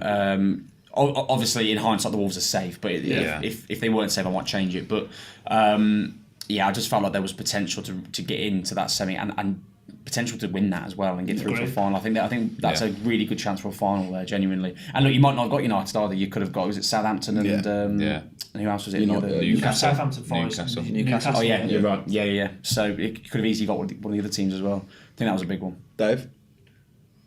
I think Forest in the league, because I think they would have carried on going down and would have got relegated, and it would have It would have made my season if I That's what I'm thinking, because we didn't go down and the cups weren't really like. It's not like you've got a sort of Watford. I think they would have got sacked if we beat them this season. Well, a big chance he would have got I'd sacked. probably take one of the Leeds games for the same. Oh no, they went down anyway, but just because I felt terrible at the time. The 4-2 was one when I saw that question. I thought that Leeds game. Yeah, I think we was the result of that one. We got so much stick for that, and then also there was like, where do we think Leeds will finish? People were like 12th, 11th. I was like, what? Maybe I wouldn't change that then, because it's funny to look back at. They beat us, and I thought they were shit. They were so bad. Well, yeah. There'll be Leeds fans listening to this as well. Mark my words, there'll be a Leeds fan who's listened all the way until they send all We're comment. getting clipped up onto that bloody one that clips us up every Yeah, time. that's I wish we had a square ball. compilation ready for them. The square ball. Finn, it's your game. I was just going, as I said, there's not like a cup game that, like, I suppose you've covered the Forest game. There's not a Watford at Wembley. And because we were safe, obviously it doesn't really matter. So I'm literally just thinking along the lines of games that would have been funny. So probably Leeds, Forest, one of the teams I wish would have gone down instead. It would have been interesting, like a parallel universe. If we beat Liverpool to see how well we did in the FA Cup. Yeah. But then how the rest of the league would have planned as well. Yeah. Wolves Tyler has asked, is the FFP issue something that may be getting made bigger than it is? Yeah, it's no, obviously not, because I've reported it. But so I can't say that. But I think fans need to get their heads around what it actually means, what the report was saying. So to give a sort of brief and layman's, because I mean I'm not a business expert, so I'll give a layman's sort of version of it. But Wolves are having to be cautious this summer, and will need to allow some players to leave first, because if they don't and sign players, then they will be in danger of falling foul of FFP. Because let's say hypothetically Neves doesn't go, Nunez or Kilman don't go, whoever, even they re-sign Moutinho, Podence stays, all of these players, no one leaves. Yeah. They sign, first day of the transfer window, they go sign 5 players, and then like, right, let's go sell Neves, Podence, Jimenez, let's go sell these players, and then you can't sell them for whatever reason. The player doesn't want to go, the club won't pay the fee, whatever it is. Wolves are in big trouble, and that's without trying to sound dramatic, that's the club's future in jeopardy there, because they're going to fall foul of FFP and be in big trouble. Yeah. So that's why they're having to be cautious, so they're not in that situation. And that's where the problem is with the manager, because the manager wants to make signings now. They put a lot of work behind the scenes, recruitment-wise, scouting, to get themselves in a position to make signings. Obviously, Alex Scott's another one that they're really into, and a lot of other clubs really like him as well. And then they can't, at the moment, they can't do those deals. Again, one more example, Lopetegui after the Arsenal game, he comes out and says, he doesn't say their names, but he hints at Costa and Adama. I think for me, more Adama than anything, but he does hint at the both of them, that he wants to re-sign them literally tomorrow, and he literally can't. Yeah. So will they be able to, tick a box and sign them tomorrow? In theory, yes, but because they're having to be careful, they can't. And to Fosun's credit, they've made more good decisions than bad over the span of owning the club. I think that's without a doubt. Yeah. And to their credit, they never put Wolves in a position where they are going to imminently fall foul of some sort of financial regulation and put themselves in danger. And they're now in a position where they desperately don't want that to happen. Yeah. And as disappointing as it might be for the manager, frustrating for fans not to make loads of big money signings, and of course if they sell a few players, they'll be able to work things around. As disappointing as it might be for this summer, at least in the meantime, you're going to have a club to support at the end of the day, and that's what it really comes down to. So, sorry, go on. Would it be as straightforward? And I'm not saying they should do it. If Fosun just pumped in a massive loan again, would it all be sorted? They're right off the debts. Yeah, I know there are certain. Yes, so it was about 126.5 mil, wasn't it? Something like that. They turn it into shares, don't they? Yeah, so there are things they can do that will definitely help. There's also part of the sort of FFP, or part of the losses rather, in terms of FFP for a year. There's a certain amount of that they can offset with investment as well. Yeah. But all of it is, I wouldn't say drops in the ocean, but it isn't going to completely solve the issue. It's going to help to an extent, but it's not going to completely wipe it away. I think basically this summer, what Wolves are going to do is what we expected them to do every summer for the last 4 or 5 years, is actually sell players to buy. Like the Neves thing, we thought it'd be every year. That's why it's important to get the Neves thing wrapped up now. And I've said it before, we were quite lucky that probably in the last 3 years, major sales, Jota, Morgan, Gibbs-White, that's probably about it really. Yeah. Everyone else, just a few million here and there, but nothing major. And you don't want to criticise the club for not selling the best players, but at the same time, there comes a time when you should cash in as well. And Neto, I don't think you were ever going to get the kind of fees at the time that they were talking about. But there was a lot of talks about big fees before he got his first injury. Adama, there was a moment in time, sort of 2019, 2020 era. You could have got 60, 70 million. You could have got big money for Adama at one point. So these are the times when maybe they should have done in hindsight, cashed in on one or two of them, and they wouldn't be in this situation now, or at least it would help to an extent. But then it also comes down to what they did in the summer. Núñez, 38, hasn't worked. Not for a want of trying, but just hasn't worked. Guedes, 27 and a half, did not want to be at the club. It's as simple as that. I can't paint it any other way. Didn't want to be here. Essentially forced to come here because Jorge Mendes, it was too lucrative for it not to happen. I think Valencia needed the money. And that, in turn, that pushed more Gibbs White out. And Gibbs White's made some mistakes since he's left Wolves in terms of the way he's acted. But that was a terrible deal for Wolves in hindsight. You can't, the way he's performed and the way Guedes has performed is night and day, isn't it? So these kind of decisions, they've had to rectify all those mistakes in January. And because they've spent big in summer, big in January, we're now facing a summer of a net spend not being particularly big. But they can still spend wisely though. They don't have to go and spend £40 million. No, exactly. That's a good point, because that's exactly where they're looking at.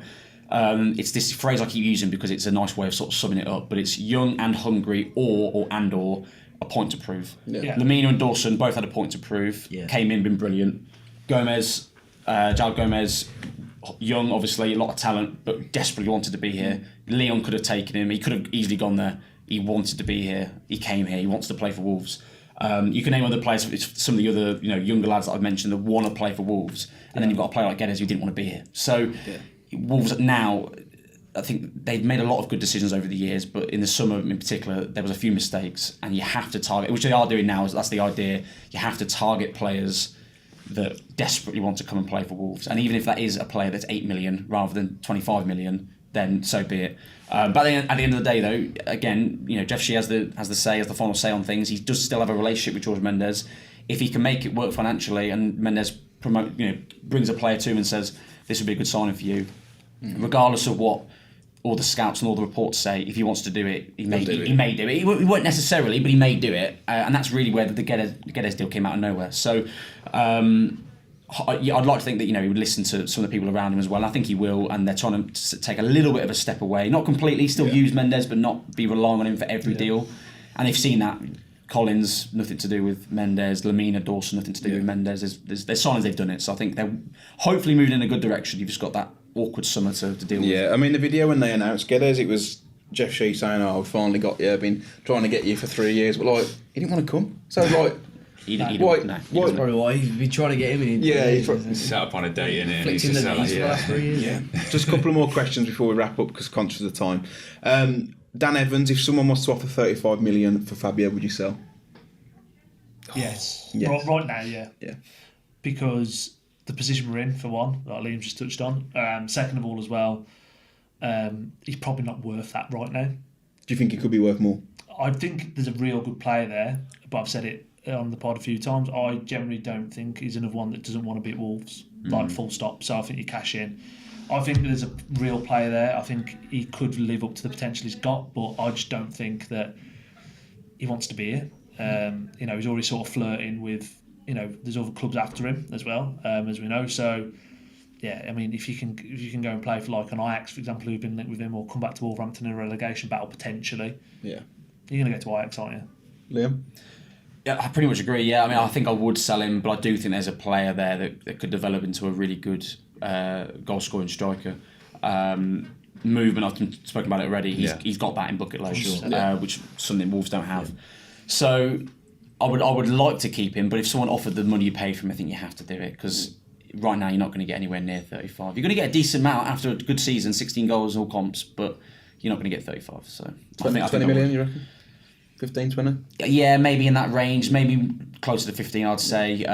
Especially because a lot of foreign clubs, if he did move to one, they don't pay as much as English clubs do. So I think that's probably about right. I don't think the club would let him go for that, just because of what it looks like as well, spending that much money, not playing. Then... It's partly that. It's partly he's on a long contract as well, to 26, with the club have got a year option to 27 as well. And him and Jeff are actually really close. Fabio, I did an interview with Fabio when he was still at Anderlecht, and he described him as a father figure. They're actually really close. It's cute, that is. I know, it's quite nice. And Jeff rates him. It was his sort of I wouldn't say idea to bring him in, but I suppose that's where the move sort of was born, really. Yeah. He wants him to success, but he wants to be a success story, but he wants him to succeed at Wolves. So that's why I think a permanent's probably unlikely, but it's not impossible. But a loan's probably more likely if he does leave. Dave? Reluctantly, yes. I think like Jordan and Liam have already said. I think when you mention movement, that was the one thing I said. I know Fabio gets a lot of stick online. Whenever I actually watch him play, I think Forest in the Cup was one last year. I just watched his movement off the ball, it was unbelievable. Yeah. And it's just the issue is the players all around him weren't looking up or finding the pass. So, but in the position that we're in, I think reluctantly, yes, but there will be a football player. It's mad how they get compared like Evan Ferguson, next best thing since sliced bread, but then like goals per minute ratio in like their first season, Fabio Silva was better. Yeah, he's the next best thing. But Finn, quickly, would you sell if you got 35 mil? I'm the same. I'd love to see him succeed at Wolves, but it's not going to happen. But 35 mil would get us out of a short-term hole, wouldn't it? So yeah. One thing to consider as well. Obviously, he's had a couple of loan moves. If he goes on loan again next season, Wolves would have still made not a ridiculous amount, but an okay amount in loan fees and stuff. You as look well at loan over fees time. today, don't you? I know, but it's the thing that like if you say next summer he went for 25 million, people are fucking we made a massive loss on him. But over time, Wolves have probably had a couple of million here and there in loan fees and stuff anyway. So you won't have made a huge amount. And that's same with the Conor Coady thing as well. Sean Mitchell has asked favourite ever TV programme. Ever? Jesus. Oh. Ever. Ever. I'd probably. God, it's tough, isn't it? People get judged here, you know. Yeah. So I would say. Mickey Mouse Club. I would say on a par, first season Prison Break, and first season of True Detective were like for me. Epic. Yeah. We're talking the whole thing as well. Yeah, I've never seen the second one. I've seen Prison Break. But You've got to realise that Jord's a little bit older, so he grew up on silent movies. Yeah. Charlie We was going to say the Bill or something. Mate, the Bill. Don't get it twisted. I'd say like more recently, Succession's been unbelievable. I watched the first episode last night and it's programme for LinkedIn Succession weirdos. is unbelievable. Hey, do not talk about LinkedIn. Sorry, LinkedIn slander. So Succession is good. Money Hot, there's a few, but I would go with, I think if you had to go for it, I'd say first season Prison Break and first season of True Detective are top. First season Prison Break is really good, actually. Yeah. It's a tough one. I'm close. I'll give a few honourable mentions quickly. Yeah. I'm close to saying both versions of The Office. Oh, good shout, actually. I'm close to saying that. He can come back next year. I always feel like I always feel like best. I feel it's cheating saying. Well, then again, it's your favourite. Comedy. I'm a bit like. I love it. No. I'm gonna go with though slightly. I'm gonna go with Peep Show. Enjoy the Peep Show. Yeah. I'm gonna go with that. Peep Show's great. Dave, favourite ever TV? I'm not a big TV watcher, to be fair. Like Prison Break, I've never watched. I started Breaking Bad and then for some reason just never carried it on. Narcos, like before the Mexican one came out, I watched that and that was alright, to be fair. Office is a good show. It's something I could just watch and just all the way through. But I'd say I very rarely watch TV or films. I'm crap with that sort of stuff, to be honest. Finn? You seem to watch quite a lot of stuff though. Not really, like cinema. Ted Lasso with a shout with not. I know a lot of someone's messaged you saying, "Why the fuck are you telling me to watch Ted Lasso? It's crap." I think it's just really cheesy. And again, an easy watch. I like Ted Lasso, but I like The Office, and if anyone likes The Office but needs something else like that, Parks and Rec, is fantastic. Like Something like that's put in the background, like a Family Guy, whatever. I loved, probably top thinking about it, The Boys on Amazon. Unbelievable. And it's like, because TV programme, like streaming services, I'm putting them in like two different things, like The Office and that were before all that. But The Boys for me, The Boys is top draw, to be fair. Yeah, unbelievable. I can't believe no one's mentioned Footballers' Wives. I've watched 2 seasons of that recently. Worth a watch, mate, if you get a bit of spare time. No chance. my spare time is limited. I'm not watching that. I think I mentioned it before. Lost as well. I watched, and right up until the last season, got a bit weird, or the last couple of seasons, it was good. For early seasons, it was good. Late seasons, crap. Final question, Liam. There's a bit of a running joke on this podcast about Ethan Pinnock. If I said to you, how old do you think Ethan Pinnock is? Brentford defender. Scored the winner. Don't worry, I know either. Do you like football? Yes, alright. Should have got in the England squad, shouldn't he, Joe? How old do I think? I genuinely don't know the answer to this. Bear in mind, his brother Snoop Dogg is, what, 50 something? 26? Well, He's actually 30, and we discovered this about a month ago. Yeah. And he flew our minds. He's only been around 5 minutes. Yeah, exactly. We thought he was like 22, 23. We thought he was a good young player. Like, Who's he played for? 30. He's 30. He played for Arsenal. No, but he was at like like a Dulwich and national. Hammond or That was it. something One of like those, that. and Brentford got him. 30. Just look like Snoop Dogg. 3-0. Now, your next question, how old do you think Jordy's? Bear in mind, he's got a Derek Dugan shirt. You said he's a bit older than the rest of us. No, I won't. I was at Chorley in Honfed. He's one who fell through the roof. Scarborough, yeah. You know, mate, Warnock was manager then. Yeah. He's managed everyone. And Well, it's been an absolute pleasure, Liam. Thank you for coming on. No pleasure, mate. guys. Cheers. Yeah, we've enjoyed it. Hopefully, get you on for the pre-season, so we get a pre-season prediction off you. I'd love to see Liam Keating dance on the TikTok. Boys, thanks for coming on. It's been an absolute pleasure, and thanks to everyone who's watched us over this season. We've thoroughly enjoyed it. We really appreciate your support. Big thanks to Wolves as well for letting us have a space. They don't have to do it, and they've really looked after us and brought us a load of refreshments. So big thanks to Wolves. But yeah, if you've liked the video, let us know in the comments down below. Subscribe if you're new. Dave and I will be back next week with a transfer podcast, which will be coming throughout the summer. But yeah, thanks for tuning in. We've enjoyed the ride, and hopefully next season's end of season podcast is a little bit more optimistic. My 5 at the back plan is coming. It's coming soon. It's coming soon. We'll tease it. Everyone's switched off.